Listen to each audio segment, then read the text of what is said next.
Hello friends, आज की कहानी का शीर्षक है बहू और बेटी समान। माँ, मैं थक गई हूँ घर संभालते संभालते। यहाँ मेरी थकान किसी को नजर नहीं आती। कुछ दिन आराम करना चाहती हूँ।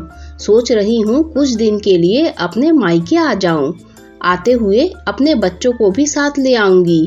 वे वहीं से स्कूल चले जाएंगे। आखिर एक ही शहर में ससुराल और मायके होने का कुछ तो फायदा मिले। नम्रता ने फोन पर अपनी माँ से कहा। पार्वती जी ने दूसरी तरफ से कहा, हाँ बेटा, जब तेरी इच्छा हो आ जाना। आखिर ये तेरा भी तो घर है। ठीक है माँ, तो मैं कल आ जाऊंगी। नम्रता खुश होकर बोली। हाँ बेटा, कल आ जाओ, मैं तुम्हारा इंतजार करूंगी। अभी मैं फोन रखती हूँ, मुझे मंदिर भी जाना है। कमला जी ने फोन रख दिया और सीधे किचन में गई। किचन में खाना बना रही बहू से बोली, अरे अनुपमा सुनो, कल तुम्हारी ननद आ रही है। आज बाजार जाकर फल सब्जी और मिठाइयाँ लेकर आना। बेचारी मेरी बेटी ससुराल में नौकरों की तरह काम करती है और उस पर कोई ध्यान ही नहीं देता। यहाँ आएगी, कुछ दिन रहेगी तो उसका मन और तबीयत अच्छे रहेंगे। सास के मुंह से ऐसी बातें सुनकर अनुपमा का चेहरा उतर गया। वह मन ही मन सोचने लगी, काश आपको मेरी थकावट भी नजर आती। मैं भी दिन रात झाड़ू पोछा, बर्तन, खाना बनाना, मार्केट जाना और हर वह काम करती हूँ जिससे हमारे परिवार वालों को कोई दिक्कत ना हो। काश आप मुझ पर भी ध्यान दे पाती। आपकी बेटी तो जब मन में आता है तब यहाँ चली आती हैं, लेकिन मैं साल में एक बार ही अपने माँ के पास जाती हूँ। तब भी आपको प्रॉब्लम होती है। मैं भी इंसान हूँ, मेरा भी मन है। मुझे भी लगता है अपने माँ के पास जाकर थोड़ा आराम करूँ, सुख दुख की दो चार बातें करूँ, अपना मन हल्का करूँ। भगवान, अब तुम ही कुछ करो ताकि मेरी सास की आंखें खुले और मेरी थकावट भी उन्हें नजर आए। शाम तक भगवान ने जैसे अनुपमा की बात सुन ली और उसकी ननद का फोन आया।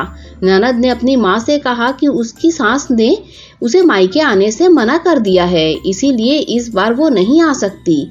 पार्वती जी बोली, ऐसे कैसे मना कर दिया? पहले तो कभी वह तुम्हें आने के लिए नहीं रोकती थी, इस बार भला क्या हो गया?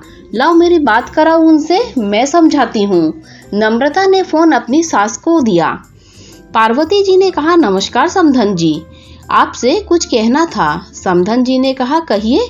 दरअसल नम्रता कल त्योहार है, इसीलिए अपने मायके आना चाहती है। अगर आप उसे भेज दें तो अच्छा रहेगा।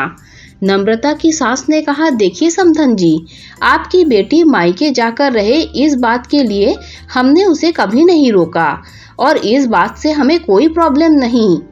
कुछ दिनों पहले मैं अपने रिश्तेदार की शादी में गई थी। वहां आपकी बहू अनुपमा की माताजी से मिलने का मौका मिला। उनसे गपशप करने के दौरान उनकी बातों से पता चला कि अनुपमा को साल में एक ही बार मायके जाने को मिलता है और वह भी बहुत कम समय के लिए। मुझे लगता है आपको अनुपमा को उसके मायके भेज देना चाहिए और वह जब मायके होकर आ जाएगी तो मैं नम्रता को आपके पास भेज दूंगी। एक बहुत जरूरी बात जो मुझे लगता है आपको समझ लेनी चाहिए कि आपको अपनी बहू को बेटी की तरह या बेटी से भी ज्यादा प्यार देना चाहिए। उसे भी मायके जाने की इच्छा होती होगी। हो सकता है नम्रता के वहां आने से उसकी आवभगत करने के लिए आप उसे उसके मायके नहीं भेजती होंगी, या फिर वह आपसे कुछ कहने से अभी डरती हो। अगर आप उसको घर में ही कैद रखेंगी तो एक दिन ऐसा आएगा जब वह आपके खिलाफ बोलने लगेगी। फिर वह आपकी नहीं सुनेगी। जब चाहेगी तब मायके जाएगी। ऐसी परिस्थिति आए, इससे अच्छा है कि आप ही कुछ बदलाव अमल में ले आएं, जिससे आपका रिश्ता और रिश्ते की मिठास खराब ना हो। पार्वती को अपने समधन के हर एक बात में सच्चाई नजर आई। उन्हें महसूस हुआ कि उन्होंने अपनी बेटी के प्यार में अंधे होकर कभी भी अपनी बहू के मन का विचार नहीं किया। उन्होंने हमेशा ही अपनी बेटी को अपनी बहू से ऊपर रखा। दूसरी तरफ नम्रता भी अपनी भाभी के बारे में हो रही इस बातचीत को सुन रही थी। उसने भी रियलाइज किया कि वह कभी भी अपनी भाभी के साथ ठीक से बात नहीं करती और जब जब वह अपने मायके जाती है तो भाभी थोड़ी उदास रहती है। पार्वती जी ने अपनी बहू को बुलाया और उसे कहा कि अनुपमा, कुछ दिनों के लिए नम्रता नहीं आने वाली है, इसीलिए पहले तुम अपने मायके होकर आओ। यह सुनते ही अनुपमा का चेहरा खिल गया, क्योंकि यह पहली बार था जब उसकी सास ने सामने से उसे अपने मायके जाने के लिए कहा था। अगले दिन अनुपमा अपने मायके गई और इस बार 1-2 दिन नहीं, पूरे हफ्ते भर रहकर आई। अपने माँ बाप से, अपने रिश्तेदारों से मिलकर आई और जब वह लौटकर आई तो उसका चेहरा खिला हुआ था, उसकी आंखें चमक रही थी।